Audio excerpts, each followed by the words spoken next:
How's not going?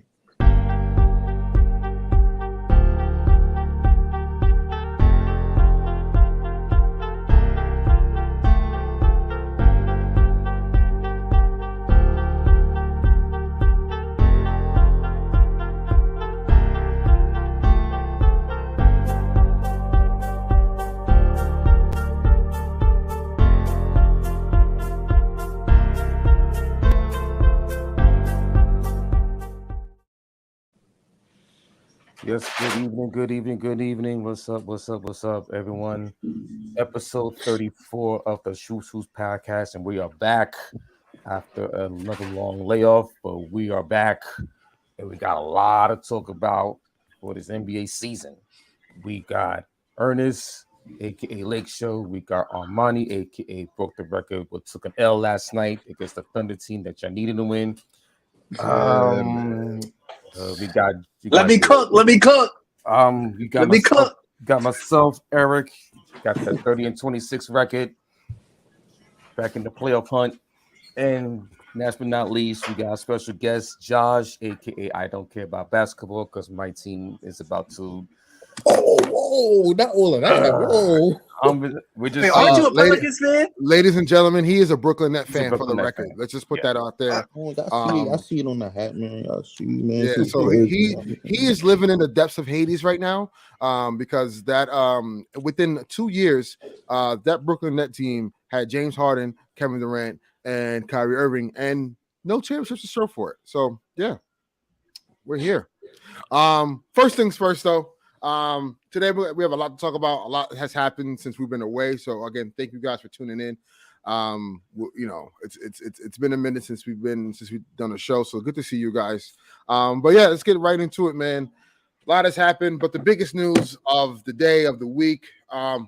LeBron James, King James, man, what a milestone, breaking Kareem's record for eclipsing the all-time scoring list for most points scored in a career. And man, your thoughts aside from the L, we'll get to that later, but I'm gonna let y'all go. Just on first. The cusp on what LeBron has done for his career, and this milestone is super huge, man, and it's special. So what are you guys' thoughts on that? So for me, it's just like the fact that he's playing at a high level in year 20 at age 38 is just insane. It just goes to show you the length of work and time he puts into his body every offseason, and just the commitment of excellence that he displays on the nightly basis. And to me, once his career is finished and he retires, I think he can easily eclipse 50,000 points. That's how good he can really be. Like, yes, I listen. He could at age 39, age 40, even age 41, if they're not careful and he's still in the league at playing this high level, 50K?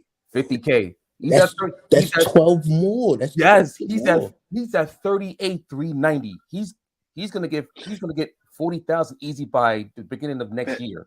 Think about it. So now you thinking about I gave him 45K tops. I could see him finish with 50 easy. 50K and those, easy. Yes. But in the 2 year span, give him 2 years, 50 grand, 50,000 easy points. Easy. And I just think that he's not stopping no time soon. And also during one of his interviews last night, he said that I think it's at the Inside the NBA or one of his press conference. Yeah. He said that I believe that I still have the talent to help a team win a championship, not just the Lakers, but any other team. So which tells me that he's not even done being in his prime at age 38, which is scary. So I know the fact that the Lakers, they're trying to make moves now, and they see that they're trying to like make sure that they're on the same timeline as LeBron to get another championship. So it wouldn't shock me if he's still playing at a high level at age 39, age 40, even at age 41. And at the same time, you got his son Bronny might be coming into the league in 2025. Yeah. So, I mean, it's not that far fetched to see him finish with at least with 50,000 points for his career. And now you got to figure who else is on that cusp. Who's going to be the next player to break that scoring record? I don't know. Cam Thomas. 40, baby. They said he would have to average 47 points. For 900 games straight, bro. Yeah, that's crazy. He will break it in 10 years. That's crazy, bro. Yeah, but now you're gonna start hearing the whole conversation of who's the GOAT, the greatest of all time, start to change a little bit. So it's maybe in LeBron's favor, but you still gonna have that faction of the MJ fan base saying no, he's still. So it's gonna be even more of a debate in the next 15, 20 years of who's the greatest of all time. Mm-hmm. So for me, that's what I look at when he broke the record last night. It was just like it was a real spectacle just to see him at this age just playing at such a high level. You know what's pretty amazing though? This dude had 36 3/4. Like no one talked about that last night. How much he had after that? All right, dude. Like he had a Josh, I'm with you. No. Josh, I'm with you. I'm with you on that one. But go ahead. I get it, but it was clear. Like, here's the thing about it was clear to me, even though as a Laker fan, it did piss me off because we needed this game to win. Yeah, because they ahead of y'all in the standings too. Like, yes. We're two back of the play-in, 4 out of 5th, something like that. The thing that but the thing that I noticed was that it was clear that the focus tonight was let's just get LeBron the record, win, lose, or draw, have fun. We're going to just focus on the record. I get it, I understand it. But also, it's just like, damn, like we needed to win this game. We had a chance to win the game in the 4th quarter, but it was clear LeBron had a foot issue all game. He was dealing with the foot. Like, I saw him on the bench a couple times. He had like an exercise ball on his, like, let you roll on the ball of your feet. And it was clear that the foot was bothering him. So I get it. I don't anticipate him playing tomorrow either. So. And lieu of, and we'll get to later, of a trade that may happen, we may not even have any players or players ready, in a sense to actually like compete and win the game. Damian Jones gonna start. Yeah, that's terrible. So it's we may lose another, but then we'll be on a 3-game losing streak, which sucks. But I just think, man, when it pertains to LeBron and what he's done in his career. It's been phenomenal to see and honor to watch him play basketball, the game that I love to watch. One thing that stood out with me and I couldn't stop thinking about is, man, like if Kobe was here, he'll be at that game and and seeing him congratulate him on this amazing milestone. His presence was definitely missed in that arena last night. But this is just a testament to. And I hate the fact that people just use it's the longevity. And they think it's so easy to do. It's like this dude's been averaging 20 to 25 points for 19 straight seasons, bro. That's unheard of. You know what I'm saying? So it's just a testament to his greatness, a testament to his dedication to the game. He never cheats us out the game. He comes prepared every night, puts on a show. And man, I'm happy that he's gotten this milestone. And it's hard for me to say he is the GOAT because personally, those out there, I don't believe there's one definitive GOAT. There is no such thing in my mind, because it's all preference and who you like and whatever. What you saw. Right, exactly. In the era you grew up in, and it's hard for me to say this one person is the greatest basketball player of all time, because to me, in my mind, that means you are the greatest in every facet of the game. So, and that's just simply unheard of. We've never seen that before. And I doubt D'Lo not playing tonight. He's not. He got ruled out. Yeah, you know what that means. I'm going back to Cali. We'll get to that. But yeah, man, this is testament to LeBron James and his greatness, and salute to him. And what he's done, and for years to come, he may end up 40,000 points, over 40,000 points, over 10,000 assists, and over 10,000 rebounds. The only player in NBA history to do that, and the only player in history to be in the top 5 in points and assists. That is unheard of. That is literally unheard of. So, like, the man you're basically saying the man's passing to himself. Like, you really think about it. So, again, I can't say enough to the greatness of LeBron James and what he's done for the league and for my favorite franchise. And we are forever grateful as the Laker faithful. Josh, you want to go ahead? Yeah. I know, because I know you guys signed up. I'm gonna just say, I troll a lot, but LeBron, I'm not gonna lie, it's been a great career. And I'm saying it's like it's over. It's not even over, but just seeing what he did last night, a lot of people said that was an unbreakable record. And he broke it, and it looks like he's not even like slowing down at all, which is kind of scary. But I want to just shout out to him. Like, he's had probably like the almost perfect sports career. Never got in any trouble, always healthy most of the time, and always had that. No scandals, none of that. Yeah. So I want to shout out LeBron for that, because you don't see that with a lot of black athletes. He's not vilified like that. He's only vilified on the basketball court. He's not vilified like outside of that. So I want to shout out LeBron and his team around him, because having a team around him like that to keep him focused, and his mom, his family, everybody. So I just want to shout out to everybody that's in his circle and himself. But you, Eric, you said a question that I don't think anybody's gonna break his record. Everybody that we've seen right now is gonna break that record. Thomas. Not other than Cam, I don't even think Luka said I'm not playing that long. He flat out said that. So other than Luka, I don't see nobody else doing it. And KD already missed 2 full years due to injuries. Yeah. He's the only one who's going to be confident. So this is not going to be broken for a long time. Yeah. I would say to play 20 years and not have like a career-threatening injury is like something really, really crazy, Like when we think about, our era and some of our favorite players like Mike, Kobe, they all had some big injuries in their career. Mike retired, came back, retired again. It broke his foot, you know what I'm saying? Kobe came off the bench when he first got started, and then during his later years had like a lot of nagging injuries. So to play at a high level for the past 20 years has just been really, really crazy.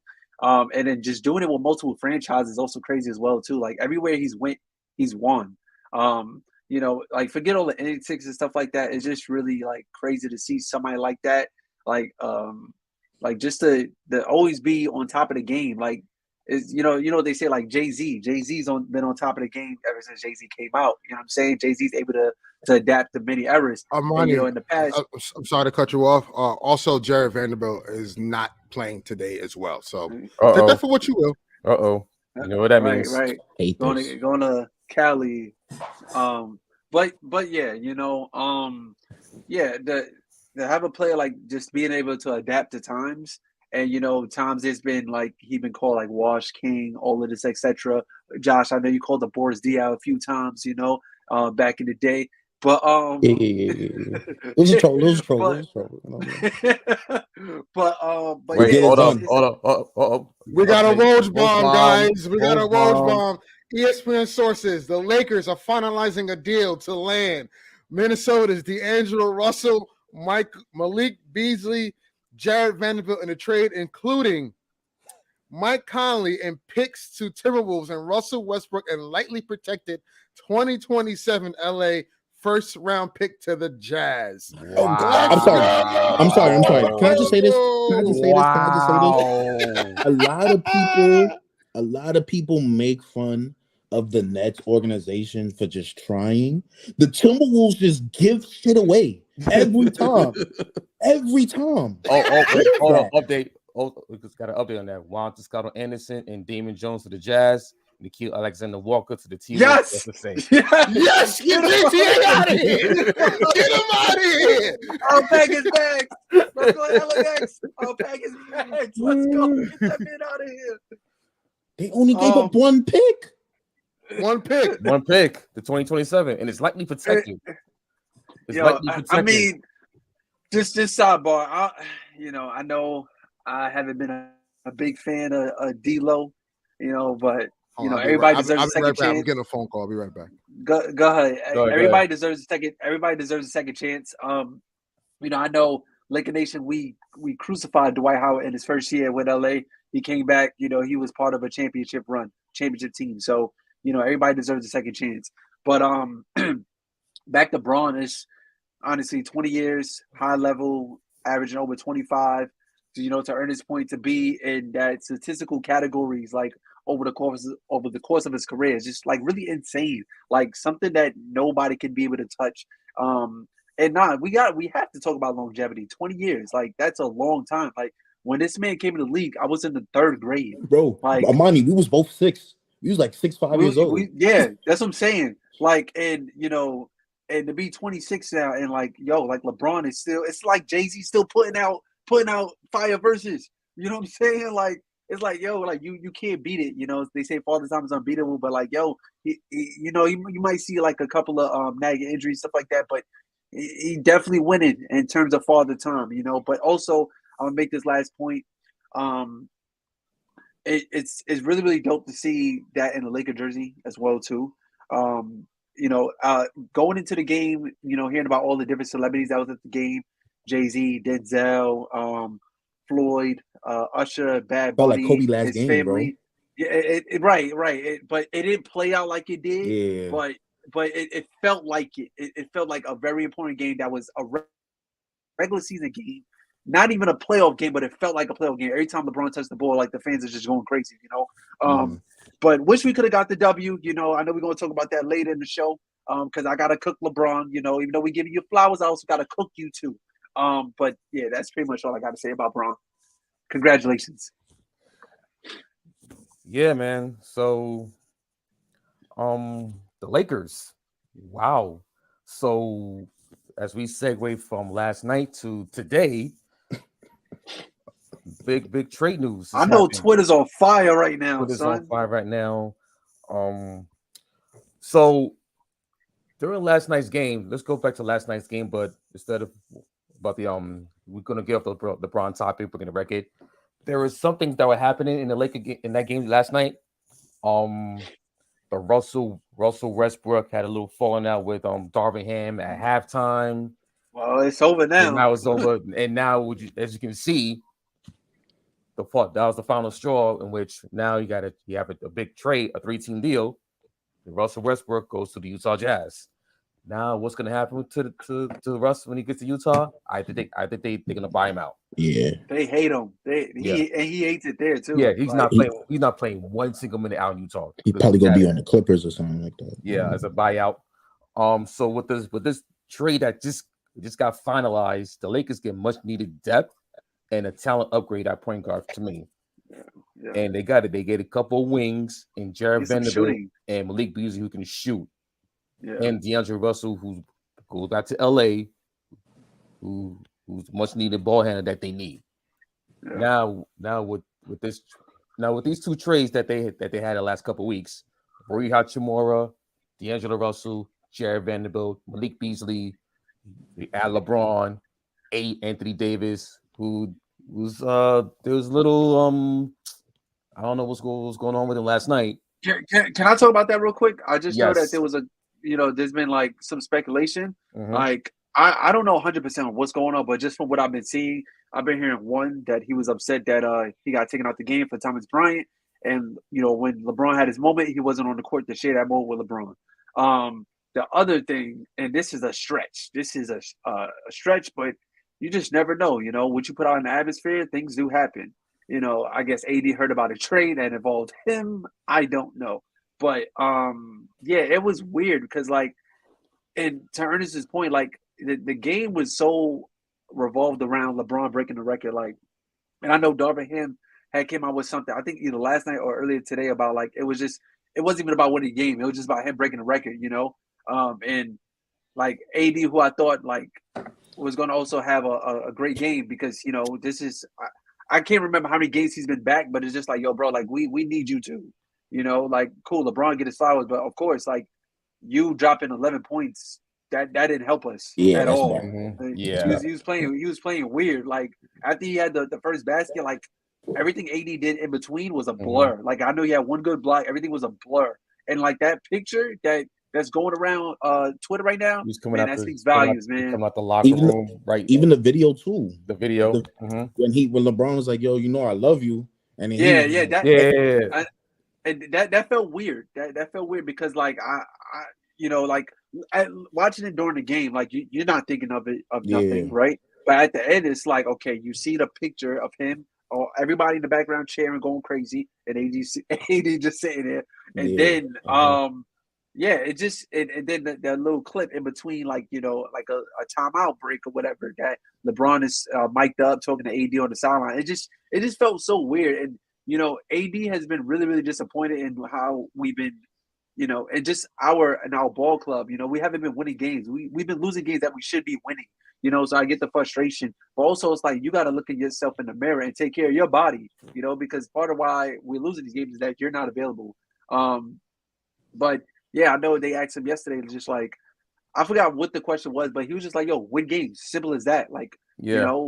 Winning changes everything, and I think that's a clear reason why he's upset. But go ahead, Eric. Yeah, so I just find it kind of weird the way AD was acting last night. But plus on the sideline, he had to get reassurance from LeBron. It's okay, that was kind of weird. But at any rate, he needs to play better for the Lakers to at least get back into playoff contention and compete for a playoff spot and even have a chance in the West. Anthony Davis he's got to be the guy. He has to be the guy, because I know I said earlier that LeBron, he can go play at this level at age 40 and 41, but then again, those injuries catch up little by little. We see the last couple of years, he had an ankle injury, he had a couple of knickknacks, the injuries, the ankles, his legs. He missed last year was a disaster. 2 years ago, if AD doesn't go down against the Suns in the playoff series, who knows? So with this trade, it helps the Lakers a lot. Well, okay, so I'm going to actually give you I want your immediate reaction to this trade for all three teams: the T-Wolves, the Jazz, and the Lakers. For the Lakers, it's a big win. It's a huge win. Oh my God. This was a steal. It's a steal, and also the only give up one pick, lightly protected, and it was lightly protected. So I'm sure if it's lightly protected, it's probably maybe between top 5. Wait, I'm gonna just say this real quick. You know what's gonna be kind of crazy? So Russ wears number 0, D'Lo wears number 0. You just gotta change the name on the back. Number 1 was his number when he was with us before. But, yeah, that's true. But man, I mean, real quick, Russ has been real. It's been real, Russ. No, yeah. I mean, listen. What I want to say about Russell Westbrook, as frustrating as it was for all parties involved, I think he has been the utmost professional for this team. The amount of vitriol he's that's been thrown his way. Yes, Eric, also, you got another piece to that. Okay, so according to Woj, Minnesota gets 2024 lesser of the Washington and the Memphis second round pick. And 2025 and 2026 second round picks via Utah. I'm fine with that. Have them seconds. we kept a first. And I'll get into as to why we kept the first. Look, Josh is stretching because he knows we just stole that trade. Like, the reason why this is such a great trade for the Lakers is one, D'Lo's an expiring contract, so it doesn't eat up to the cap this offseason. Vanderbilt's only making $4 million. He'll be a restricted free agent after next year, and then. Malik Beasley. I keep saying Michael Beasley because it's crazy. Malik Beasley, who is a shooter. He shoots 37% or 37 to 39% on threes on a volume of 8 threes a game. Ernest, which is all I'm gonna say, I feel you. But every time we say we land a shooter, this is different. This is different. Wait. You got more. So the Lakers 2027 first round pick to the Jazz is protected 1 to 4. Yeah, which is fine. Which is even better.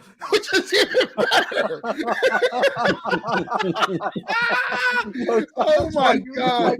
No, I need Rob Pelinka needs his flowers for this one. Rob Pelinka, listen, man. Oh man, this is such a great trade for LA, man. I got this something is such a great trade. Oh my God! Come on. So let me get this straight. Let me get this straight. The Lakers get the best player in the deal. The second best player in the deal, the third best player in the deal, and only give up 1 pick. And we get off Russell Westbrook. Crazy. I don't think I'm processing this shit right. I don't know. Y'all get the first best player in the deal, the second best player in the deal, and the third, and you give up a protected first. Hey, look, it's a bag of chips. I don't know. I mean, the only thing that's just I can't even comprehend what's going on. The thing that's funny about this trade is shout out to the Lake Show. They're inviting me to their spaces right now. I told them I'll be on after my show. It's Laker Nation is on fire right now. The funny thing about this trade is that nobody is talking about right now is Malik Beasley and Scottie Pippen Jr. is on the same team. But family affair. Other than that, wait, hold on. Time out. Run that by me real quick. What's up? Malik Beasley used to date his mom's Larsa Pippen. Pippen. So she like the young men. Yeah. And now she dating Michael Jordan's son, which is insane. Marcus Jordan. Yeah. Wow. Listen, I don't know. The Lakers completely A++++. The Timberwolves get an F. I don't know what you do to you get Mike Conley and a second round pick for giving up the best player. I don't know, man. So I'll give you the full trade details. The Lakers received D'Angelo Russell, Malik Beasley, and Jarrett Vanderbilt. Utah receives Russell Westbrook, Juan Toscano Anderson, Damian Jones, and a first round pick, protected 1 through 4. And Minnesota gets Mike Conley, Nickeil Alexander Walker, and 3 second round picks. That's the full trade. A freaking steal. Rob Pelinka, hats off to you, sir. You have done an amazing job. And here's the kicker. Here's the kicker now. We still have the 2029 first round pick, right? Who's to say we knock on the door, Toronto? Here's Pat Bev and Lonnie Walker for Gary Trent Jr. I'm just saying. I'm just saying. Out of here, man. I don't think I could podcast. I'm just saying. Listen. We're probably going to lose to the Bucks tomorrow. I hate to say that, but after that, it's go time. It's go time. It's literally go time. I don't know. I think the league agenda is just that. Y'all script is just give the Lakers a chip, bro. That's the script, bro. So, question: does this take you out of the Cam Reddish sweepstakes? I believe so. Nobody want him. I think Portland does. I think we got taken out of Cam Reddish sweepstakes. But when we got more. Yeah, when we pivoted to because I think the trade chip was Kendrick Nunn. But yeah, I was told give up. I was told from someone really close to the Knicks. The Knicks had they have so many guards. What are we going to do with Kendrick Nunn? He's not going to get any minutes, so it didn't make any sense for them to take on Kendrick Nunn, even though he was an expiring contract. And I just think Rui has more upside than Cam Reddish as of right now. And you know my nickname for Rui Hachimura, that's Baby Kawhi. I see it. So yeah, I don't care, Josh. You could get upset all you want, bro. The mid range is money, son. It is. The mid range is money. We saw. Not Rui Hachimura. Listen, he's not even listen. Defender he is. Listen.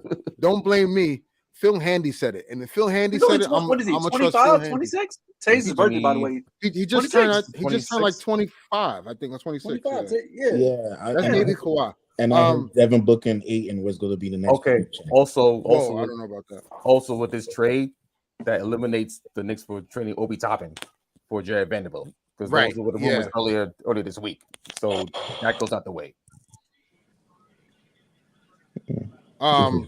Man, I'm sorry, my it's still like the worst time to have a show when this is happening, but this is insane. But yeah, man. Hats off to Rob Pelinka. I know it was away for a while.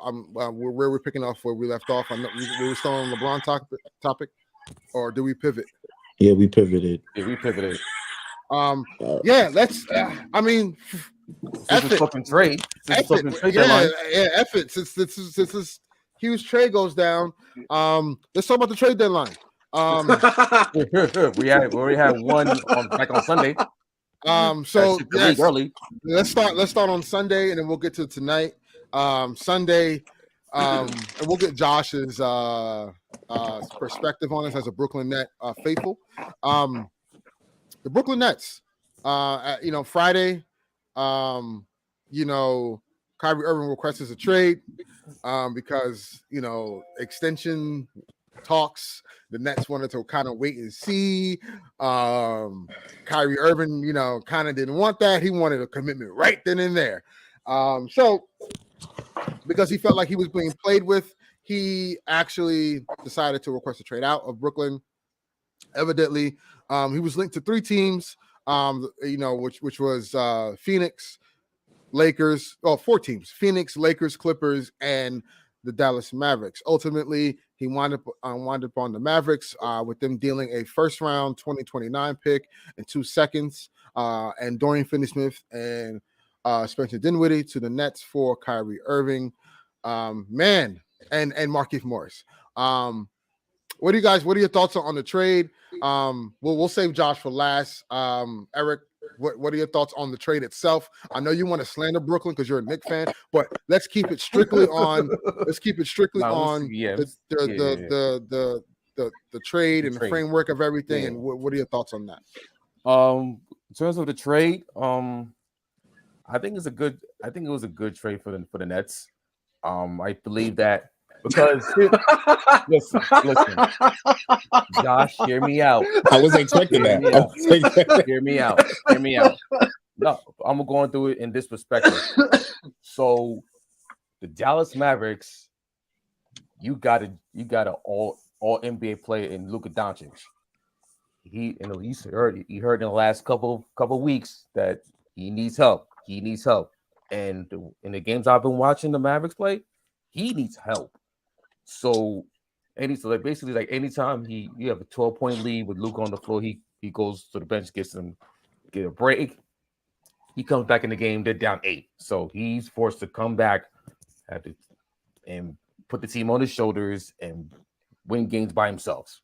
So for the Mavs, it's more of they're on the clock to win the championship because no free agents is signing with the Mavericks anytime soon. And on top of that, Luka Doncic, if they're not careful with him in the next 3 years with that extension, he's on the clock.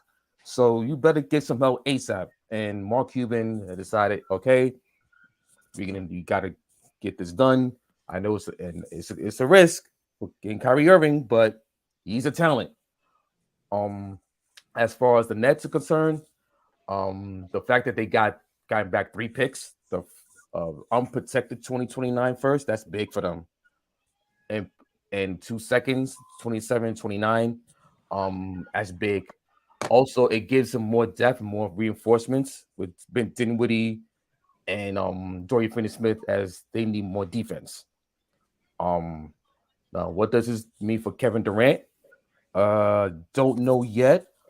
But they've been taking calls from the Phoenix Suns about a possible deal. But the thing is that they're on borrowed time because from now trade deadline, you're not going to get enough time to at least see what the direction your team wants to go to. Okay, so now the Nets are in the bind, and they had conversations with, and you heard, and I don't know if you heard yesterday or Monday that the Nets and Kevin Durant, they had hard conversations about what direction the organization wants to go with Durant, and it said talks are fluid. So when you have hard conversations and talks are fluid in the same sentence, for me, it's best believed that I think he stays past trade deadline, but come June, I think he gets moved because I think that I think that the consensus is you had 3 of the top 10 NBA, 3 of the top 10 NBA players all time on your roster at the same time 2 years ago. You lost all of them. And crazy. The fact that they only got 1 playoff series win out of that experiment, and the fact that you allow this whole distractions and everything outside of basketball infiltrate what could have been a championship for the Brooklyn Nets, and now it's down to you had Harden and Kyrie and Katie all asked for trades in the last calendar year. I think the organization needs to be looked at quite differently. I'm hearing from Nets Twitter that they want Sean Marks out of there because it's about to be a mutiny out there. Joe Tsai, they're trying to he might be the second coming of James Dolan, even worse. You worry about the Liberty more. So if I'm a Brooklyn Nets fan, I'm calling for all-out rebuild or all-out reset. Start from the summer and get it going. Because I thought last summer they should have started doing that. Because you knew that Kyrie was not going to, you wanted to give him an extension, but you wanted to give him stipulations. And also on top of the stipulations, you wanted to,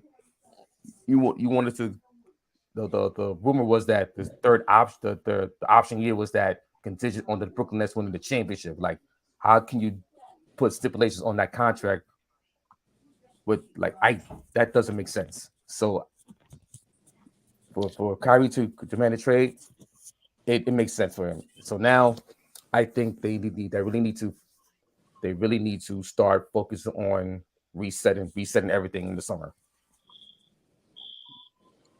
I think actually that I'll probably say that was probably the fastest I've seen a player. Obviously the trade deadline was coming up, but that was the fastest I've seen a player request a trade and then get traded like 4 days later. Like, he actually traded on Thursday, last week, Thursday.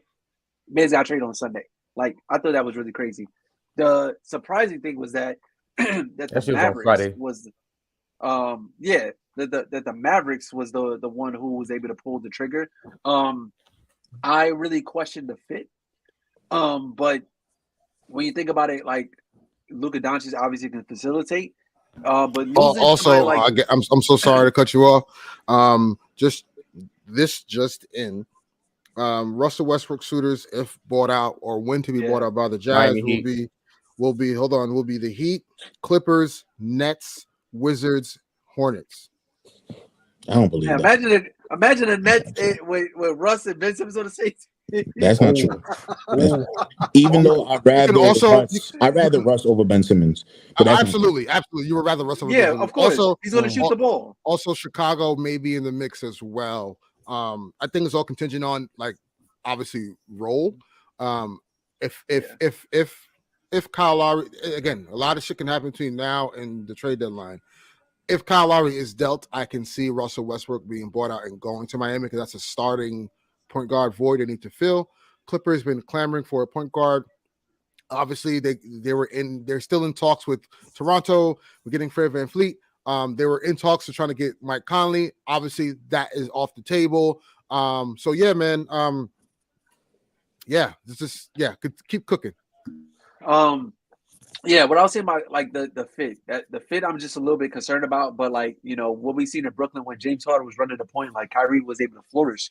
Them losing Dorian Finney-Smith, who was their best perimeter defender, it's like, all right, now you're gonna have to find somebody to fill that gap because Tim Hardaway Jr. not it, Christian Wood not it in terms of the defense, and that's something that Jason Kidd really hangs his hat on. Like he was a big reason why they won that Game 7, won that series, and just in general against the Phoenix Suns last year.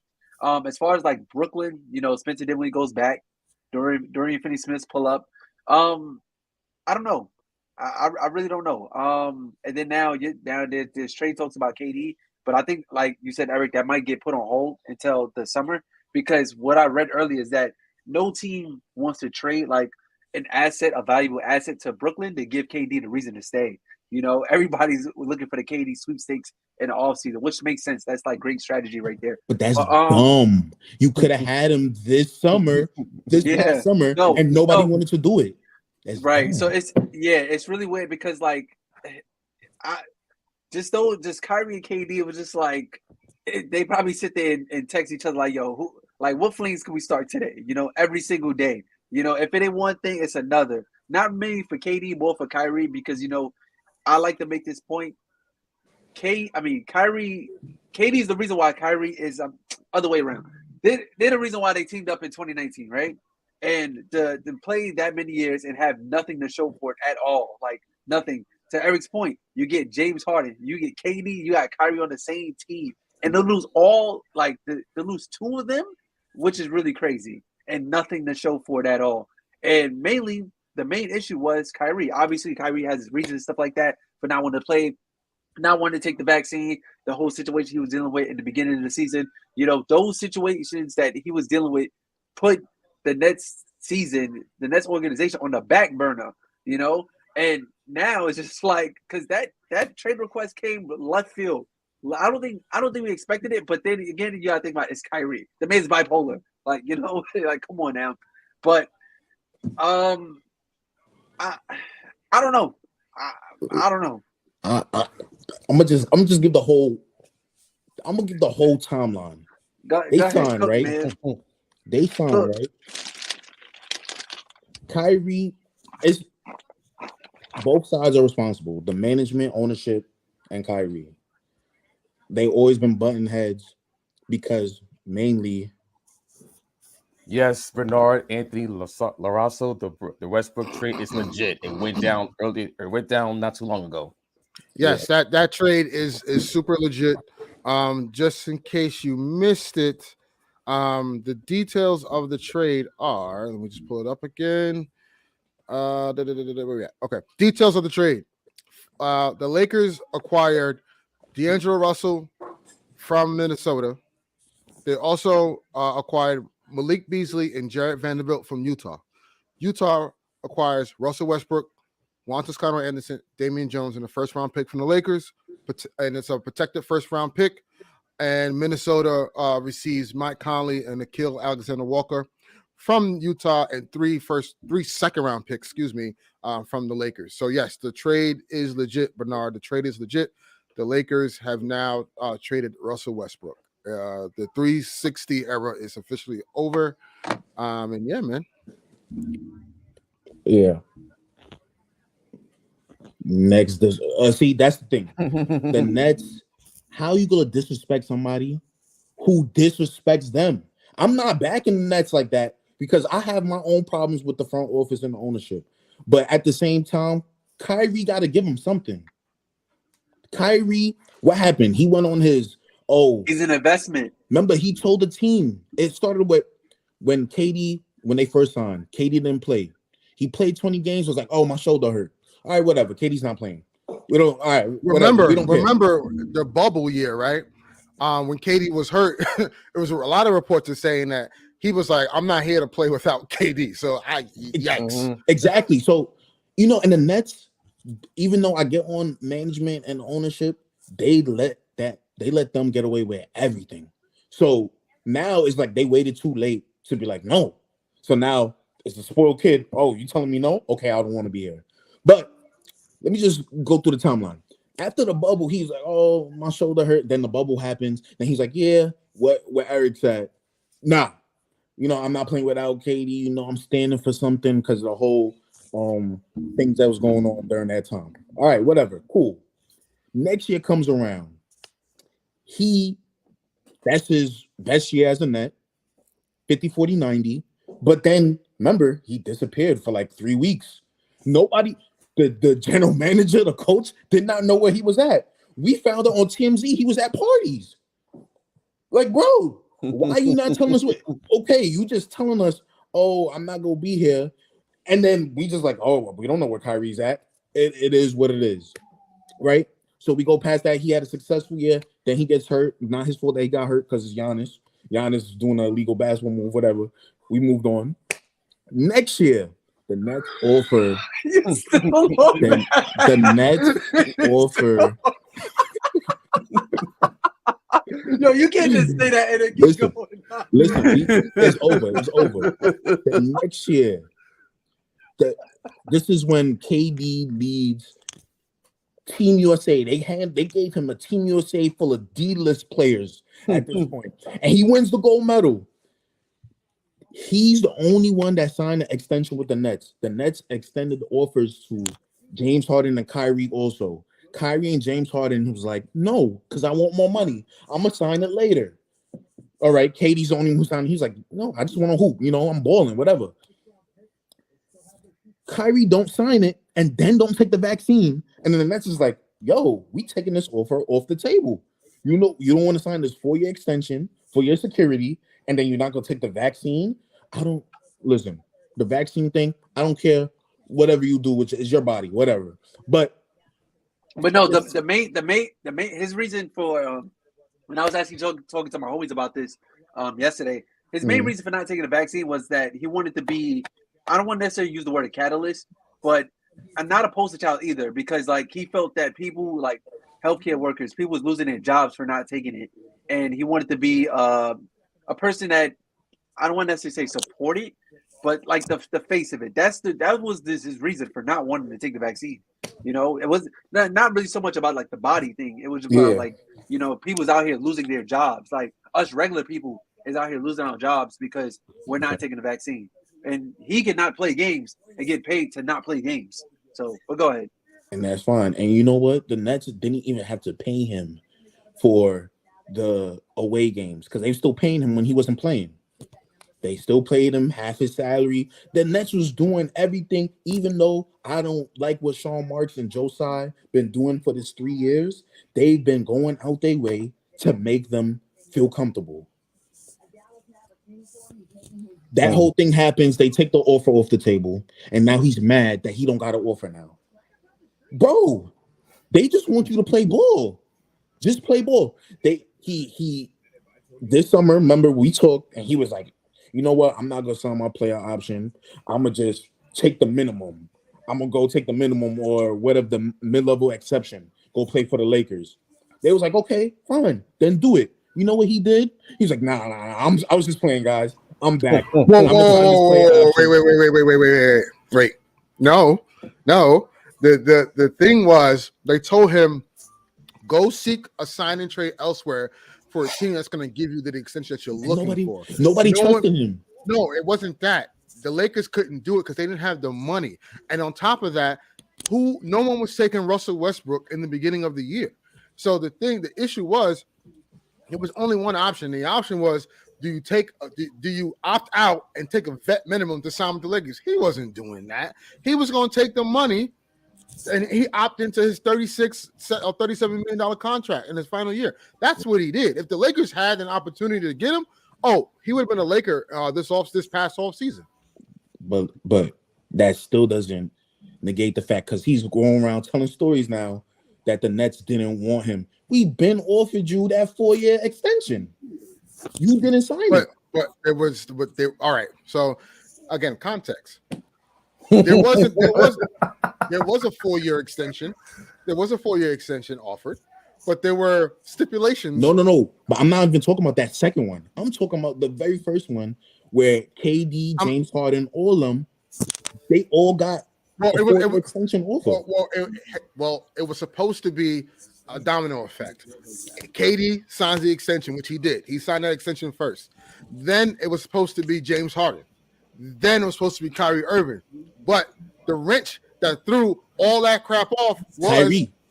Well, yes, but also James Harden wanting out because he didn't want to play with Kyrie. So the problem is Kyrie. That's what I'm saying. Kyrie, you're the problem in all of this. And you know what?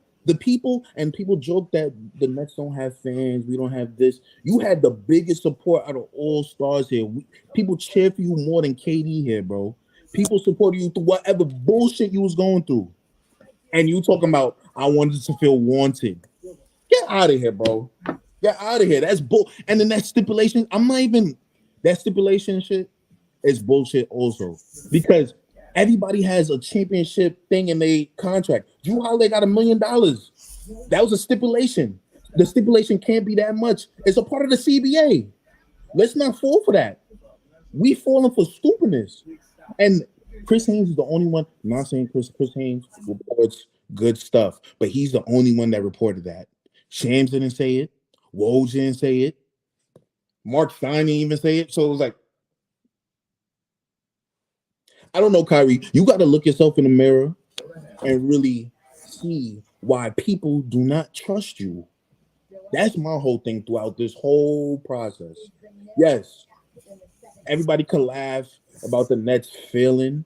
We tried, yes, but Kyrie, you have to look yourself in the mirror and understand why the Nets was like, maybe we want to put that you got to play a certain amount of games to get a certain amount of money.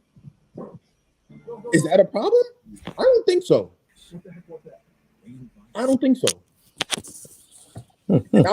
And I'm not gonna go on that other side of things saying, oh, you was a bad friend to KD and all that. I don't care about that. KD's already a millionaire, almost a billionaire. I don't care.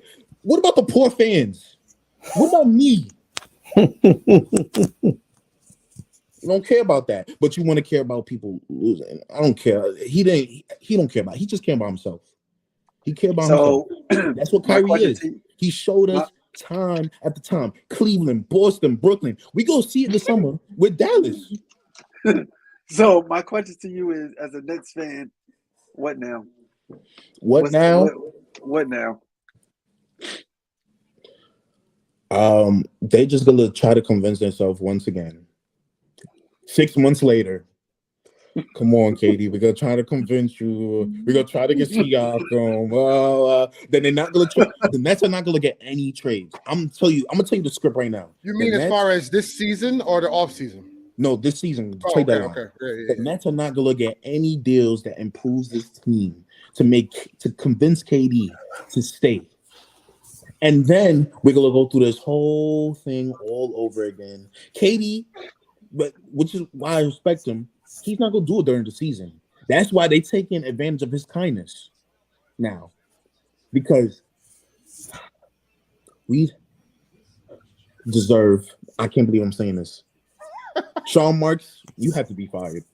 You have to be fired. I'm sorry, bro. You drafted Cam Thomas, you drafted Nick Claxton, Jared Allen. You deserve to be fired. 3 stars asked for his trade in a year. That's a fireable offense. I'm sorry. You have to go. Yeah. Chris Haynes has just reported Chicago Bulls are interested in signing Russell Westbrook should he secure a buyout with the Jazz. So I said, I think he'll go to one of 3 teams: Miami, Clippers, or Bulls. Because those three teams need a point guard. They need a point guard. Starting point guard. The Bulls are another team that's delusional too. Especially the Bulls. Delusional. But that's all I had to say about the Nets because it's both sides to blame. But Kyrie, Please look yourself in the mirror. Don't say you wasn't wanted. I don't want to hear that. And Knicks fans, stop laughing because as long as I've been a Nets fan, at least they tried and they succeeded at getting stars. That's true. We will get another star again. Just know we're gonna get another star again while y'all still trying to figure out RJ Barrett. Right? That's all I gotta say. That's it. RJ Barrett, he's on the clock. I started next year. So yeah, I see y'all getting a little restless with him. I see y'all. Yeah. His defense has been trashed this season, so he's gonna be on the clock and started next year. You lucky that he got that poison pill on that new contract he just signed in December. But yeah, he's gonna be on the clock. That's one thing I just appreciate that the Nets try because I don't want to be out here like the Kings and the Charlotte Hornets, being mid for mad long. At least they trying. I would do this again. I would get rid of the whole D'Lo thing and do the KD thing again. It's just unfortunate situations. A pandemic happened once in 100 years. Who would have thought? It is what it is. But that's it. Now we can focus on success stories and shit. Listen, I think like Cam Thomas. I would say, look, I mean, do the Nets trade Kevin Durant before 3 p.m. tomorrow? It's possible. That's possible. About to say that's not out of the realm, especially for the stuff I've been hearing. It's not out the realm. Will it happen? I would say slim. I think it would be better for them to wait until the offseason because teams have cap space. You when you're building your squad, it's a lot more easier to kind of you have flexibility to move things around rather than in the season. But let's not. It can happen. I'll go on the record and say I am actively pushing an agenda. I am actively pushing a narrative. I need Clutch, and I need 35 Ventures to get in the room together. I need both Rich Paul and Rich Kleiman to get on the phone or meet in the office, wherever. We may need to talk about an Anthony Davis for Kevin Durant trade. And I think it helps both parties. It gives KD a chance to win the championship right now. And it gives the Nets a star in Anthony Davis that you pair with Ben Simmons and, ain't shit funny and Cam Thomas. Ugly. I think the Nets do this? Do I think the Nets do this? Dorian Finney-Smith. If I look, and the reason why I say this is because look, if you look at the landscape, if Anthony Davis is on the table, there's no other better player that the Nets can probably get for Kevin Durant. Right, any trade. The value is match. In any trade. The value is match. And I think you have an 8. And listen, here match. Well, it matches. I mean, if you look at AD from a defensive standpoint, yes. Yeah, it matches. You have Cam Thomas cooking on offense, and you have I'm just saying. We have a deep play in our team already, man. I just think having Nick Claxton and AD will be hell for teams to deal with. You know what I'm saying? It'll keep the Nets sick. It'll keep the Nets in contention. And again, like I said, I think both parties win in that. But again, that is just an agenda I'm personally pushing. Do I want Anthony Davis traded? Absolutely not. Not for a damn soul unless it's for Kevin Durant. Then I do it. Oh, how I'm convenient. Just saying. Of course. I'm just saying. Listen, we do have a 2029 unprotected we can offer. We also just saw Rudy Gobert go for 5 picks for 1 pick. Okay. Listen. Austin Reeves is equivalent to a first-round pick. Oh my God! Austin Reeves is equivalent to a first-round pick. We could package Austin Reeves. We could package the first-round 2029 unprotected and Anthony Davis for Kevin Durant.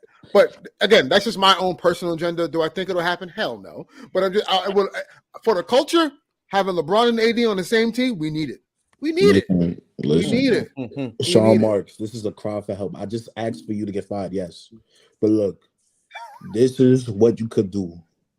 If you could somehow, I know it's not no stars that Katie would like. Oh, but yeah. Okay. You still need picks, right? We got picks. We got like 4. You We want got more 4 in picks? the chamber. You want more picks? No, we're not talking to the Knicks.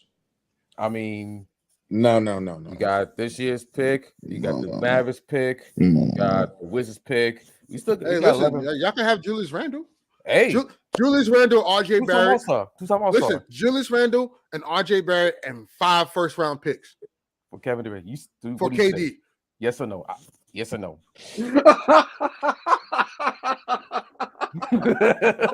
I want nothing to do with RJ Barrett on my team. RJ Barrett and Cam Thomas will be the future. You're welcome. Hey, Go get OG Gary Trent, you know what I'm saying? And let's build a roster like the Raptors did with Kawhi or Dirk with those championship teams. Because you're not gonna get no other star right now. Try to build a whole bunch of good, solid basketball players around here, and let's see what happens. Other than that, I don't want to see nothing stupid. Because your job is on the line. Joe Tsai, I'm this close to finding a racist email. It's close. Hey, but yeah, now that can we ban him? Cam Reddish. Oh no! All right. Hey, yeah, that's the first thing I saw. Can we ban him? Maybe RJ. That is hilarious. Now that we gone through the Kyrie Irving saga and he's in Dallas.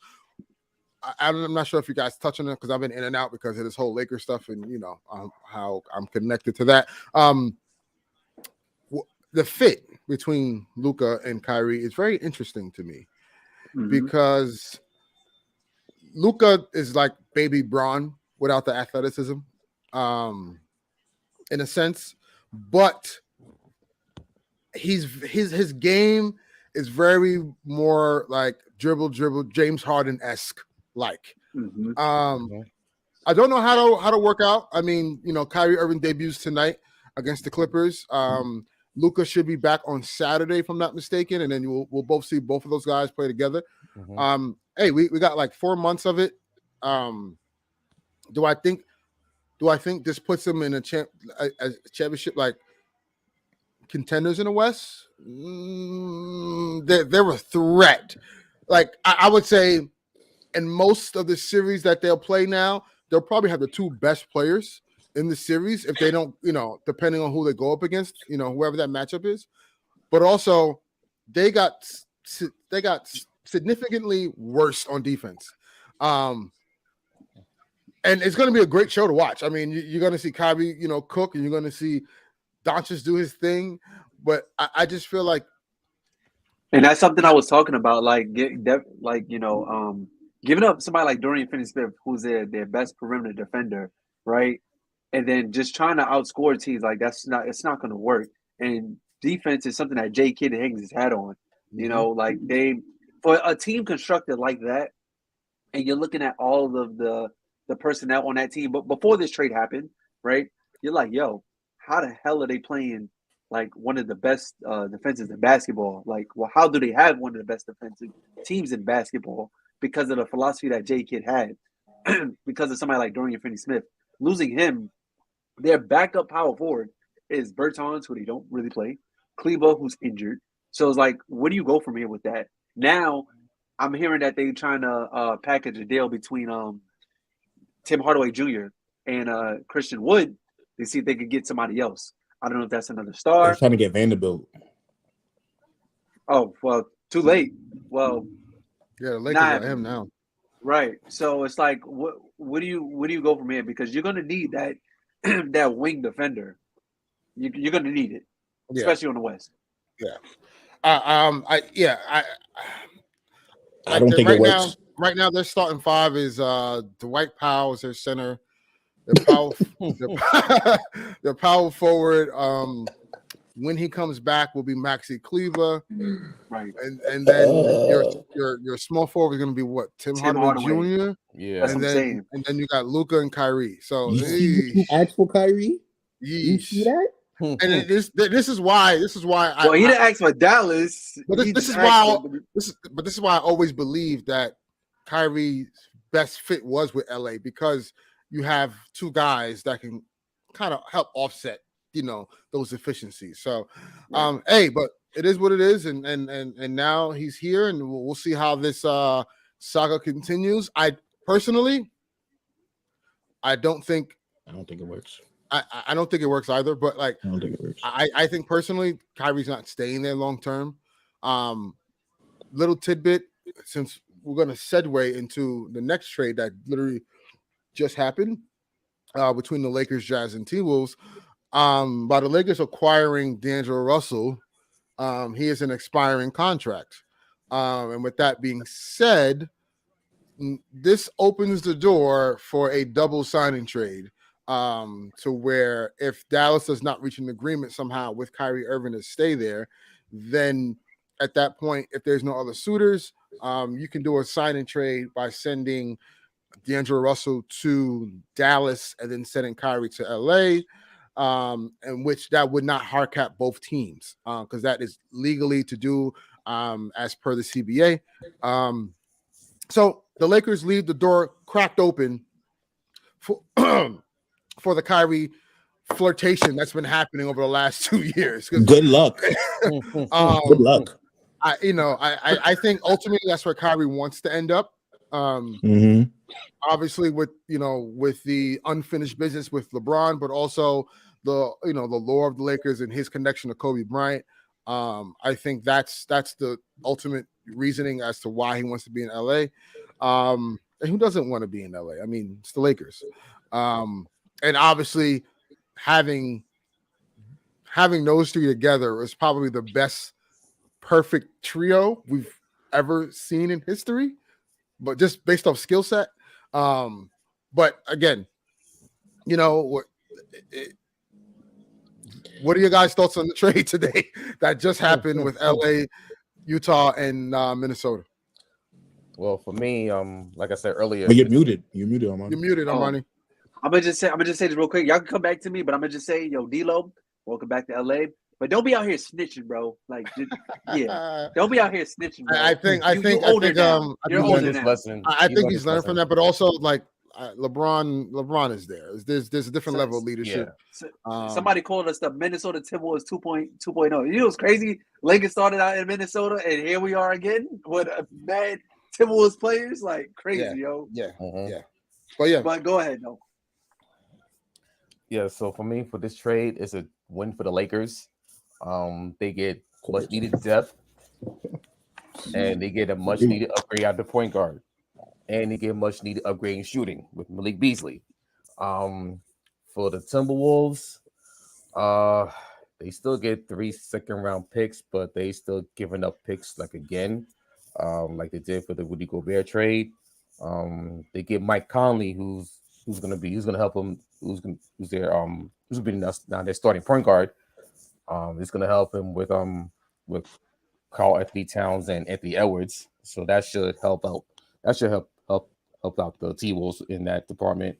As far as for the Jazz, they get another pick. So yeah, now they are loaded with OKC-ish. Oh, they are okay. Yeah, it's like 50. Yeah, 50.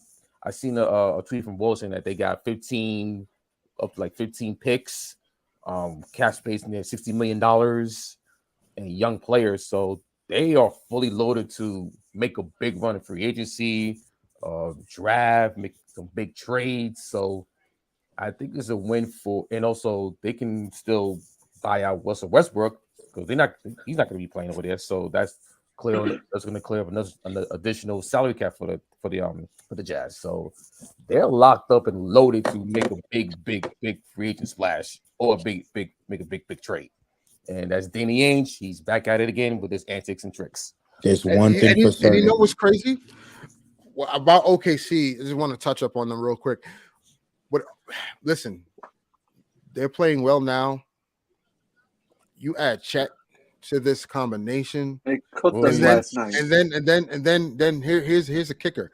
You'll have Chet, you'll have SGA, and then you could package those picks to get something else. I mean, KD, bring him back.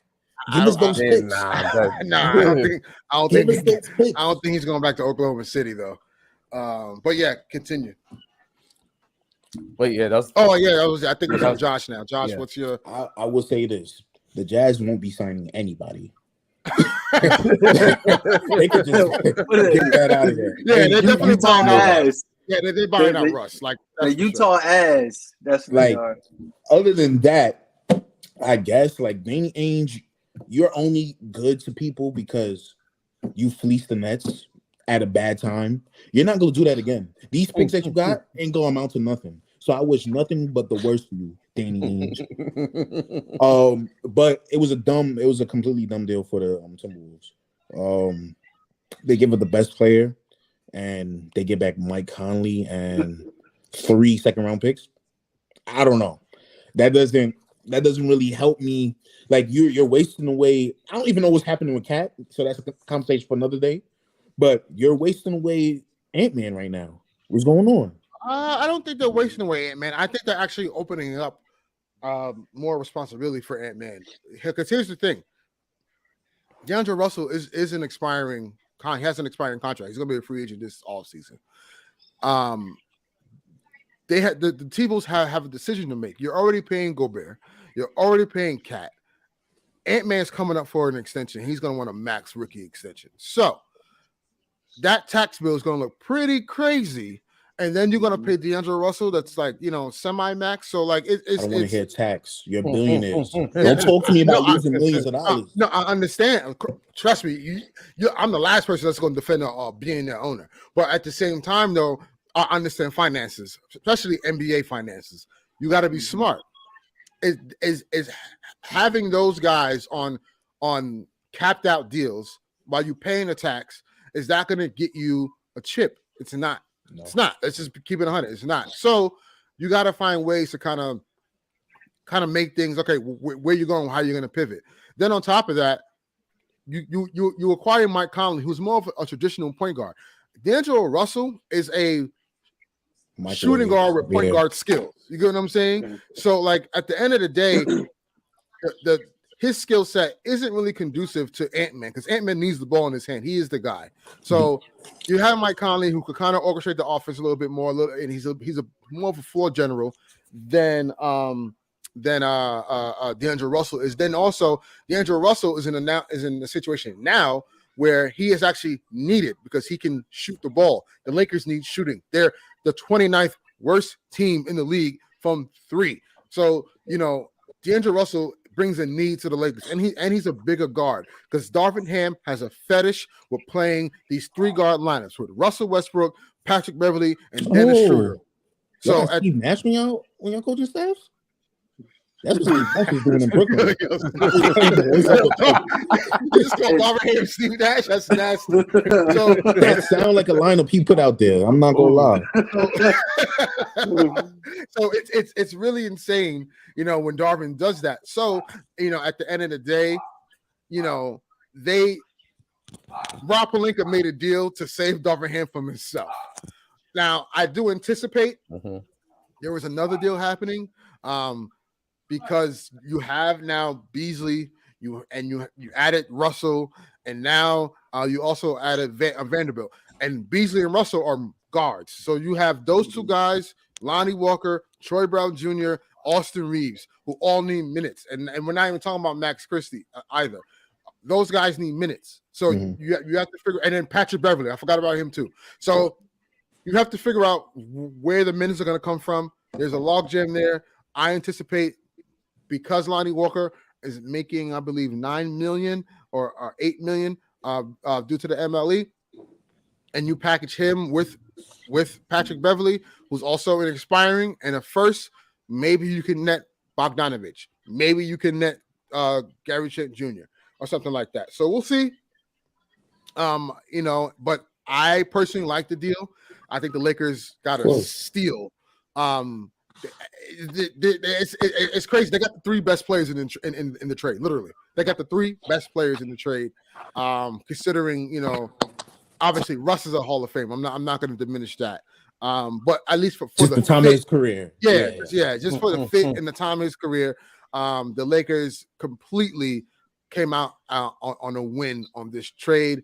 But I don't think they're done. But this is the right move in the right direction. And I think now LeBron should be even more comfortable with the front office and how they're moving and how they're building around him. And their roster got younger. Think about that. A lot younger. And if you think about it, now they have so many guys that they could,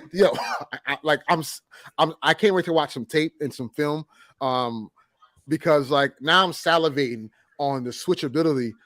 They could throw out a lineup of AD, Vando, Rui Hachimura, LeBron, and whoever else. Beasley, you could throw out there. D'Lo, you can switch. Everyone can switch. So it's like I love it.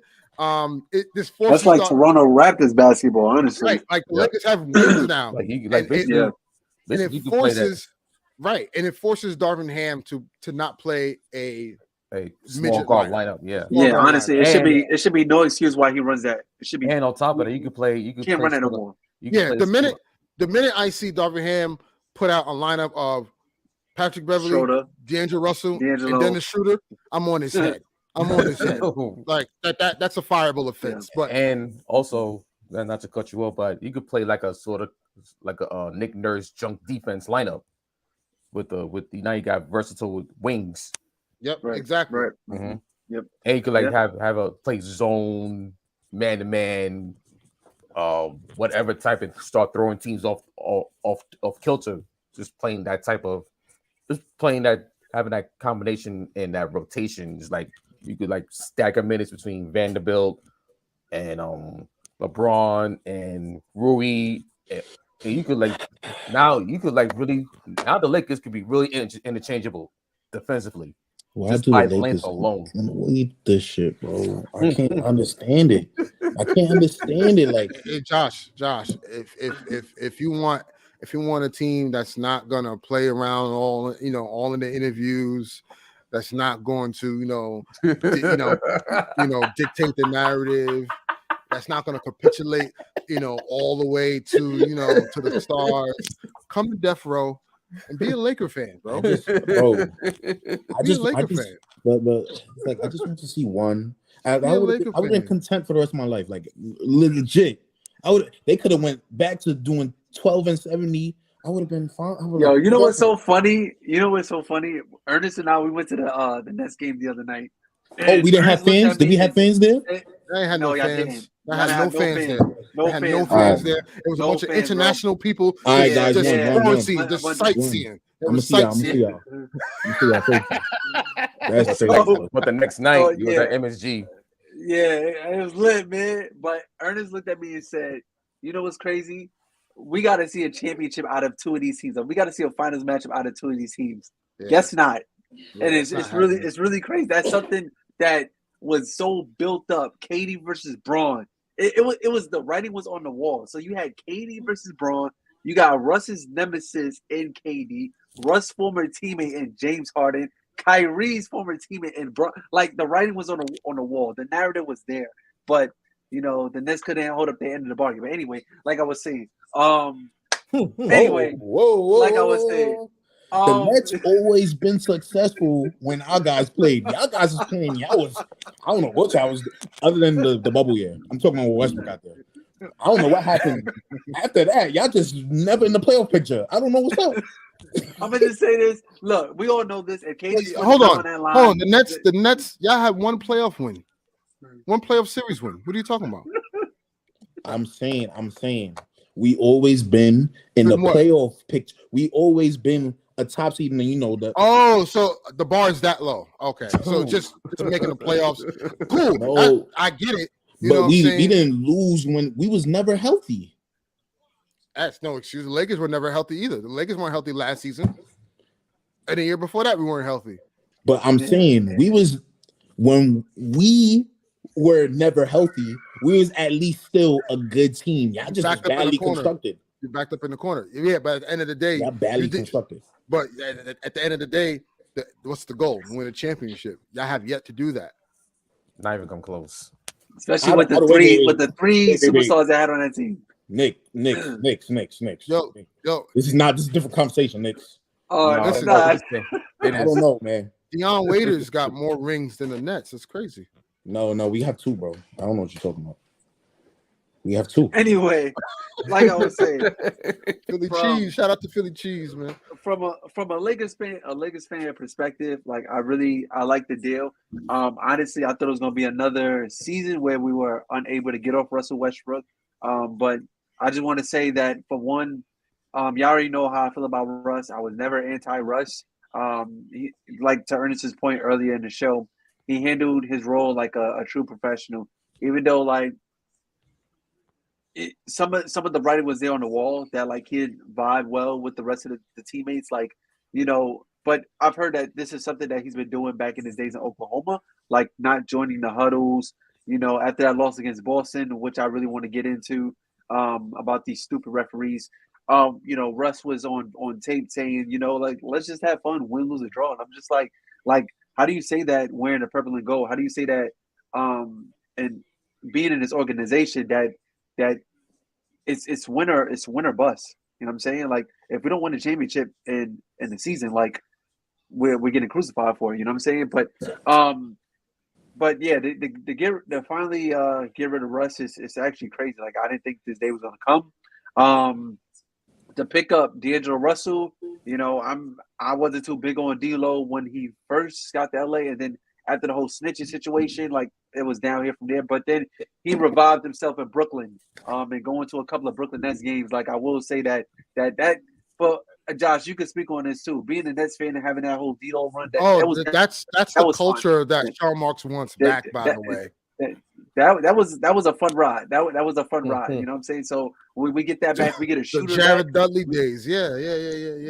We get a shooter back on the team. Can you blame him? My fault. No. Yeah, I can't blame Sean Marks and that's the thing. Like, I knew the writing was on the wall for this whole Nets thing when literally after y'all got swept by Boston last year, the first thing Joe Tsai came out with was he was losing money, and then Sean Marks comes out and says, we want our we like our culture back and this, that, and the third. So, and then Kyrie gets on a podium and says, "Well, me, Kevin Durant, Joe Tsai, and Sean Marks will manage the franchise going forward." So clearly, Sean Marks wants the old thing back. You know, the guys who listened, the guys who worked hard and played hard and brought some type of excitement as playing as the underdog in the Barclays. Yeah. It was definitely fun going to those Brooklyn Nets games. And, like, I know Josh and I, we went to the playoff game when they played the Sixers. And that was really fun to be a part of, you know what I'm saying? Because it was like, you know, you knew clearly the Nets was going to lose. But, like, just to see them have a chance against the favorite in the Philadelphia 76ers, that was really fun to be a part of.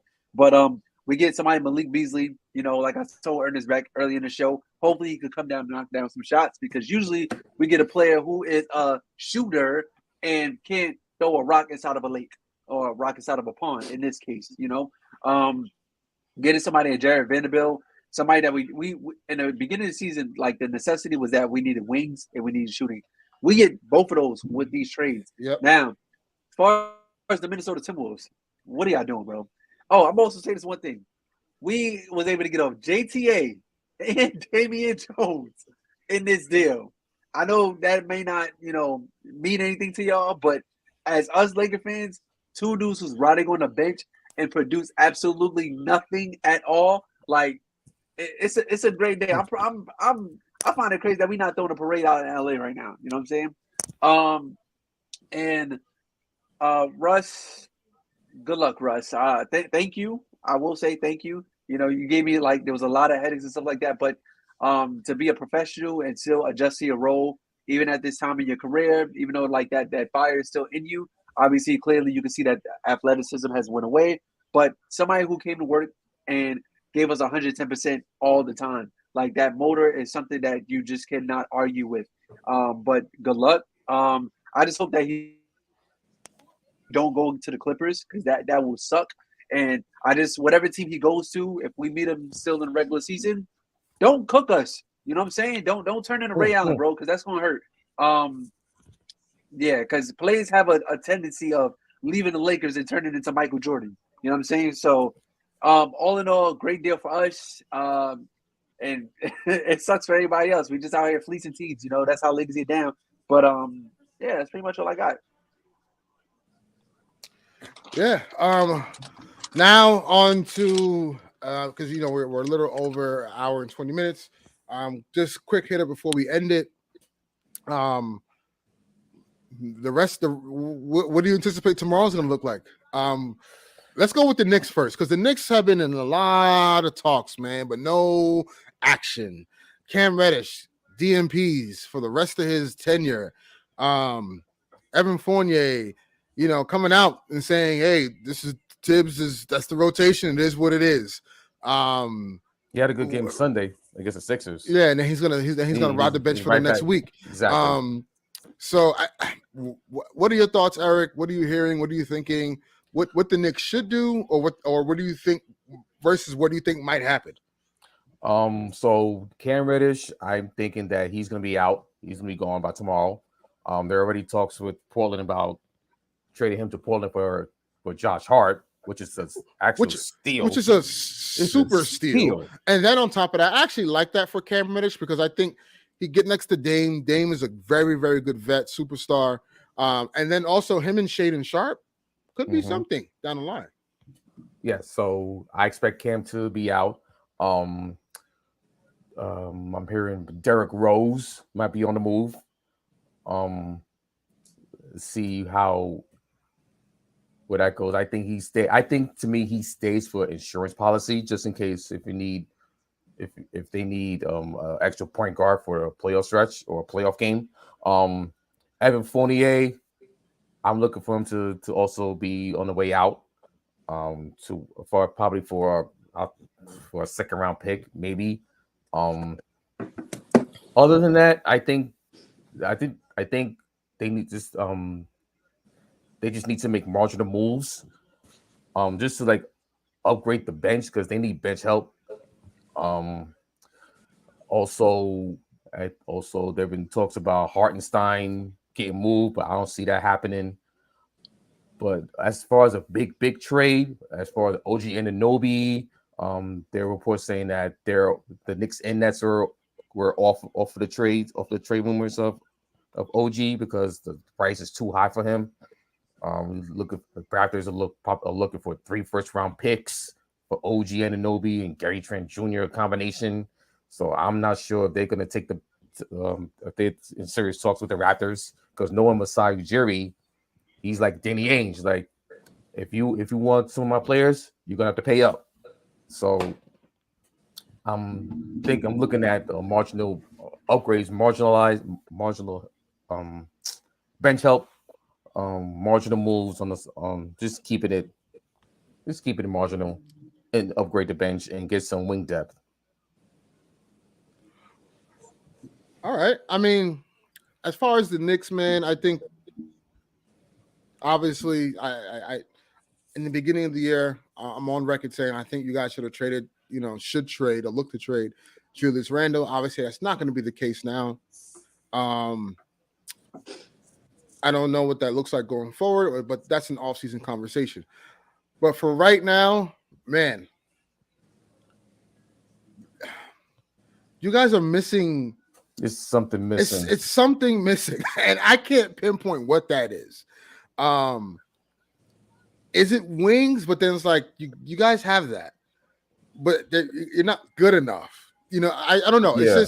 It's just. I think what's missing is that RJ Barrett is not taking the leap that he's supposed to. Bingo. That's it. That's it right there. That's it right there. Yeah. Because you guys just both going through their team personnel. Like the guards, they got the bigs, they got the wings, they have. But who is the wing that's supposed to take the leap? Who's the wing that signed this big contract this year? Or who's the wing that was untouchable to get Donovan Mitchell? It was RJ Barrett. And this same wing is being benched in crunch time at the end of fourth Yeah, quarters and yeah, overtime and because stuff like that. yeah, because his defense has been horrible. Yeah, I mean, Horrible. listen, we were at the Knick game live, and they were straight hunting RJ Barrett every time. Yeah, he was on the floor. every time you seen LeBron going after RJ on the pick and roll. Russell Westbrook just blowing past RJ Barrett. He looked lost out there. Yeah, it was really bad for him out there. That's why Quentin Grimes getting the majority of minutes in the fourth quarter, and Emmanuel Quickly, and also Emmanuel Quickly. There were also talks about trading Emmanuel Quickly, but now he's off the table because he's been playing really well in the last couple of weeks. Yeah. And So, also, that's the answer right there. And also the curious question of Obi Toppin and how many minutes he's still playing. That's another big story that's happening around. And that's where I think a trade may net you guys something good. I think if you trade Obi Toppin and a pick, and also he's up for an extension in 2024. I don't think he's getting that from New York. Considering how well, because I think the Knicks actually thought Julius Randle was going to play like he played last year and thought they had to get off him. But clearly, the reason was that if you look at the year that they went to the fourth seed, which is 2 years ago, Derrick Rose was playing out of his mind. Like you had guards, they had a point guard that was actually efficient and playing well, and now you have that in Jalen Brunson. So you take the ball out of Julius Randle's hands, and he can play off the ball better. So I think that's going to be like the pillars you guys build around. But then I think what's going to happen later down the line is there will be questions around RJ Barrett and definitely Obi Toppin. I think Obi Toppin is a good target for the Warriors to go after, in my opinion. Oh, speaking of the Warriors, they're looking to shop around James Wiseman and Moses Moody. Yeah, they should trade him to the Nets. I mean, they could use another big man. If they want Kevin Durant, just give all the young guys as a perfect trade partner for the Nets. KD goes back to the Warriors. You get a whole bunch of picks. You get young guys, and you get Wiggins, Kuminga. No. What you mean, Wiggins? Wiggins was damn near the Finals MVP last season. Exactly, man. No. Two-way Wigs. No. Two-way Wigs. But Obi Toppin is there's going to be some questions coming up if he doesn't get traded by tomorrow. The offseason is going to be real interesting to see what happens with him, where he gets traded to, or does he get an extension? Because the way Julius Randle's been playing this year, getting another all-star berth, time's ticking on Obi Toppin for an extension here. Yeah. I want to touch on, and also sorry, not to cut you off, but think about the Dallas Mavericks and what could have been if last January they could have kept Jalen Brunson with that extension. We talked about that. They that's why they made this Kyrie move, because in 3 years, well, you could say in 2 years, Doncic will be a free agent for the next following year, and they have yet to build something substantial around him, and obviously if Kyrie doesn't work out, then that's another. Then they have to figure out. This move still looks a little iffy too. Yeah. The thing I want to touch on is certain teams that may be standing pat. I think Chicago is a team that will not do anything. If they do anything, it's to get a point guard. And I just talked about it. I think Russell Westbrook is the perfect play they should go after via buyout. Because they need a point guard. It's not clear that Lonzo's coming back. He just started, I think, jumping and running for the first time. He's done for the year, clearly. And on top of that, their pick goes to Orlando this year. So if it doesn't land, if the pick lands 1 through 4, it's top 4 protected. They keep it. But if not, it goes to Orlando. And based on their record, it's going to go to Orlando. So they have no reason to tank. So I don't anticipate a move happening there, like a big trade, either with Levine or DeRozan. I think they relatively stand pat. But I would say keep an eye out. I'm very curious about Vooch. And he's a free agent this offseason, and I don't know if they re-sign Vooch. He's a middle classes man's Nikola Jokic to me. Not such of a poor man's Jokic. I think he's a middle class man's Jokic. He's actually pretty good.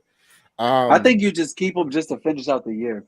I don't see him getting moved at the I just don't see any direction Chicago's going in. I don't know. Which is why it's dumb that they're just trying to run this thing back. Because, like, bro, y'all been healthy. Other than Lonzo, the rest of the team has been healthy.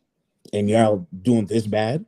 But, and you know what's crazy, Josh? Like, the thing about that is to have everything dependent on Lonzo, that's not a recipe for success in my opinion. Like, it's literally like Lonzo, if you really think about it, when Lonzo went down, that's when everything went to shit. So it's just like, man, like, this is how you're really like banking on Lonzo, like being that floor general, that guy. And I don't know if that's the right approach to build, you know, a championship roster. He's definitely a piece you should have. I think he's a good enough talent that you should have to order to win a chip. But like, if he's the guy that makes the team go, I don't know. I don't know. And currently the Bulls are 9th in the East, 26-28. Well, they're a playing team. Yeah, man. The Clippers are in desperate need of a point guard. They've been talking to Toronto. Obviously, they were talking to Utah, trying to get Mike Conley, but that's off the table now. They were talking to Toronto. They're trying to get Fred VanVleet.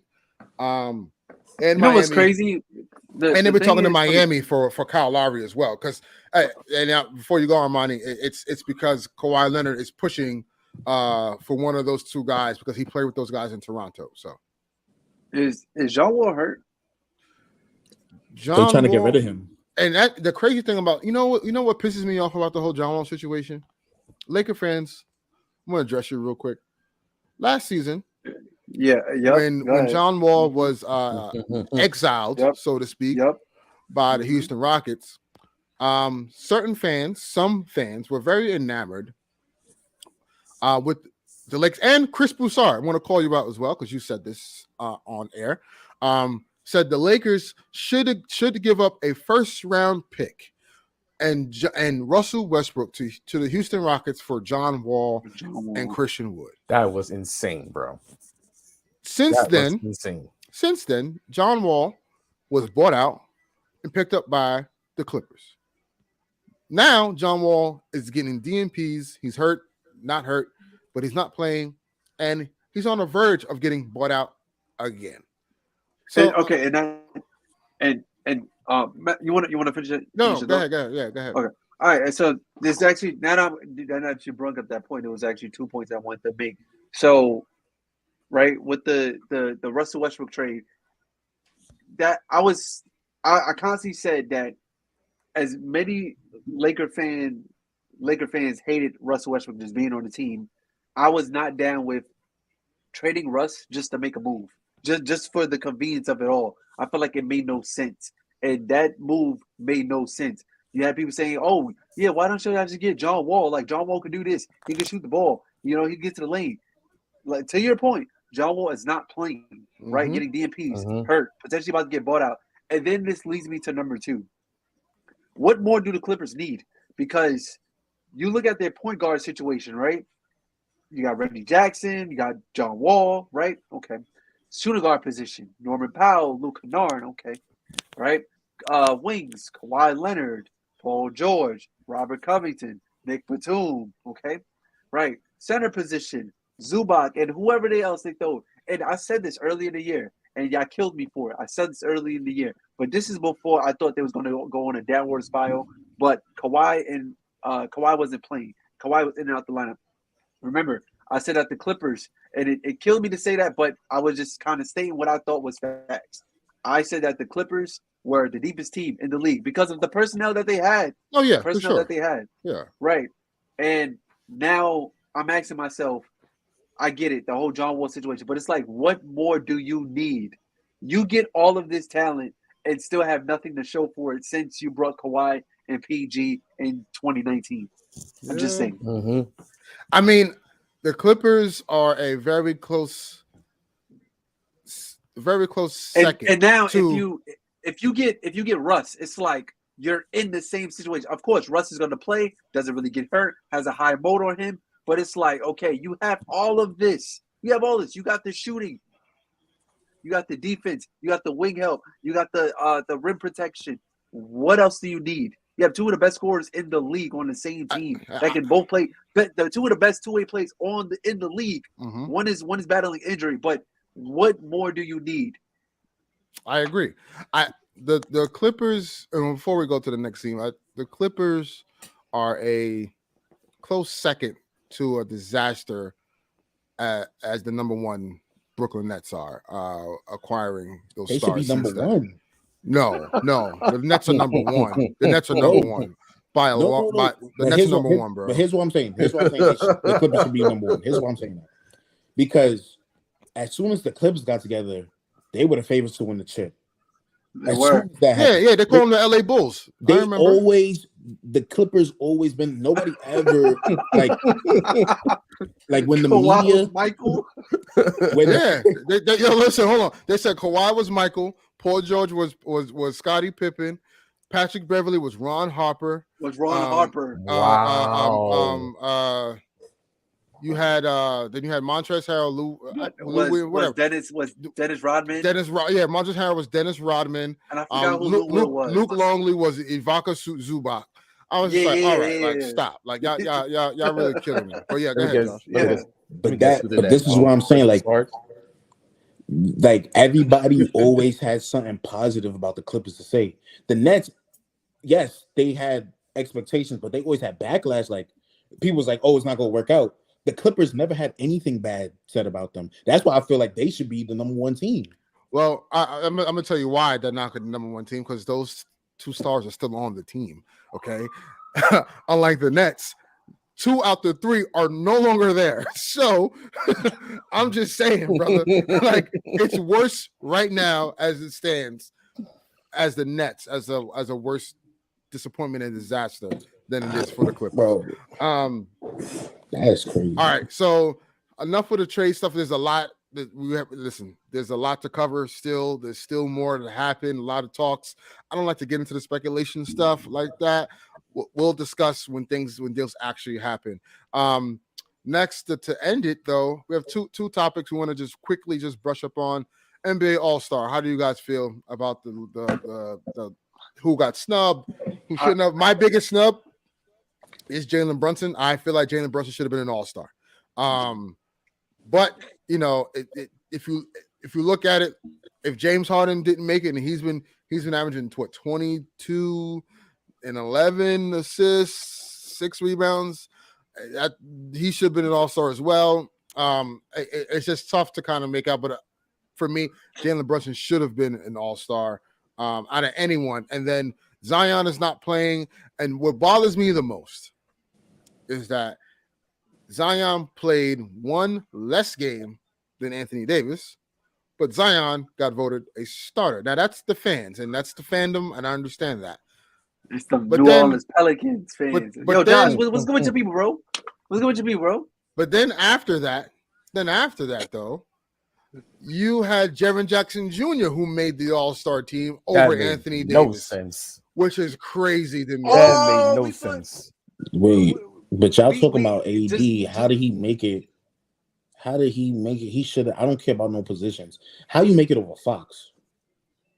That too. Or Sabonis. That's my biggest. Sabonis was also. But Sabonis got in, but Fox not getting in either is another what? I think he will. Because Curry might miss it. Well, two players are from the West are not going to play, which is Zion and Curry. So I think Fox and AD both get in. And Kevin Durant is out for the East. AD need to sit down. And Kevin Durant is out. And I hope Jalen Brunson replaces him. Yeah. Probably gonna give it to Jaylen Brown. But Jaylen Brown also got hurt tonight in this game against the Sixers. So I don't know what that's going to look like. So and he's out for the rest of the game. So again, we may see a whole new All-Star team come in 2 weeks. It's just trash, bro. Yeah, next week. Next Yeah, Sunday. I just think the most questionable one for Jaren me and for what Jackson. I've been hearing, because that's something that I totally forgot Jaren about Jackson. until you brought up his name. Like y'all all seen the Reddit post, right? You know, About they got- him they- inflating his stats. They got That's the shooters. crazy. They got the shooters over there. Jaren Jackson. So, He yo, putting up somebody the said same I stats met. as Nick Claxton is an all-star. Yeah, which is crazy. Yo, somebody said I met John Morant and he shot me. Beam team. They real like the beam team. Like, Nah, for real. and real talk though, that Grizzlies team, they need a vet. Yo, and it's getting so bad. Like, I can't stand Dylan Brooks. Oh my gosh. Yeah, man. Like, And it's crazy. Now the fans are booing him at Memphis games because like he just be jacking up shots. And he came out with a statement saying, "Yeah, I don't care if they boo me. I expect people to boo me. I'm going to shoot more." Okay, bro. What? Like that's smart. Okay. How many more? Yeah. How many bricks does it take? Listen, they better be careful, or else Dylan Brooks might cost him a playoff series, bro. Like, Yeah. let it down the Yeah. line. Like, Yeah. seriously. I mean, if it helps, they got that boy Danny Red. Danny Red is back. He's back on the team. They got that boy Danny Red. Lastly, I want to talk about the WNBA. We got are we in the super era? The super team era of the WNBA. With the Aces now signing Candace Parker. Along with having listen. The MVP of the league. Listen, Crazy. Adding Candace Parker is a big thing. Along with Ajaya Smith. Forgive me, Ajaya Wilson. Along with Kelsey Plum, along with Chelsea Gray. Like, I mean, this is you got Jackie Young on that squad. You have Alicia Clark. Like, bro, like it super team. And then the thing is, Candace Parker's not even washed, yo. Right, she's not even like, Nope. bro. She's You know what I'm saying? She's not washed. She's not even Right. finished. Not even close. And, Right. and She just won a championship a season prior. Like, exactly. come on. And then you go over to the East Coast, to a certain team that plays in the Barclays Center, Josh. You have the New York Liberty, who have Sabrina Ionesco, right? And then they Josh, add. we out to a Liberty game, bro. What's That's good? a fact. I'm definitely going I'm to about Liberty to games. go. I'm All right, let's go to the Liberty game. Nah, y'all. real talk. Let's go I'm to the definitely Liberty game. I'm definitely on Liberty games. You have Sabrina Ionesco. You add Dee Dee Richards to that squad. You add John Kell Jones, who's a baller. She won MVP in 2021. Yeah, exactly. Yep. And then let's not forget they added Brianna Stewart. Best player in the world. Yeah, Crazy. Okay, you can say Say that. probably top. Yeah, she's up there. Top Yeah, five. she's up there. Yeah. But she's up there. Yeah. He's up there. Yep. And they added Sloot. Listen, Yes. I want to see our Aces Liberty finals. I think it'll be epic. Watch out for Yao Ming too. Word. Yeah. Well, come on, bro. Yao Ming. Hanju. Yeah. Hanju. She's really good too. They're gonna be the Liberty are gonna be a team to be reckoned with this coming season. And I listen. I put $50 for them to win the chip, man. You can't. So, better. You can't. But you also can't rule out the Mercury. Obviously, you have Taurasi who's coming back, and they get Brittany Griner back. So and I know she's going to be coming back for a vengeance. She's been out for a long time. She's going to prove herself. And so listen, it's a lot of storylines, and I love it. And I think the networks need to do a better service of hyping up these games and hyping up the women's basketball. Because we don't even know when it starts. Sometimes I'll be like, "Whoa, it started!" It started. Like, yeah. But what they're doing now that goes to the network. That's what I'm saying. Like, not advertising it, not promoting it, because like when I seen the Candace Parker move happen, I seen that on Bleacher Report. Like you would think No, the same coverage. Well, actually, also ESPN had a WNBA free agency show last week, so they had an hour. So what I'm saying is, like, you know how we get blockbuster trade news, like on ESPN, NBA TV. Everybody stops what they're doing. The regular scheduled program, it gets cut in the middle, and boom, here's the trade. Yeah. With this trade, I found out about it on Bleacher Report. It was just like, yo, that's when I texted, yo, I'm like, yo, y'all see this? Like, you see what I'm saying? So, like, the same coverage that the men's basketball gets, like, whether it's trade, free agency signings, injuries, all of that stuff, all-star, whatever the case may be, this needs the same coverage as well, too, because this is a big deal. This is a really, really big deal. Yep. So, but again, guys, to wrap this up, we have a crazy 24 hours. Less than 24. Less than 24. Man, it's gonna get pretty wild. I don't think this trade deadline obviously hasn't been quiet. I think the Kyrie deal actually reset the market a little bit. Because Rudy Gobert, like the biggest problem I have with the Rudy Gobert trade is that now you have GMs running around like they Pac, demanding all these picks for guys. OG going for 3%. Like you got GMs running around like they Pac, saying that we need 10 picks for a guy who could barely average 20 on a consistent basis. So it's just like it's insane to me. So I think the Kyrie nuking his own value kind of reset the market a little bit.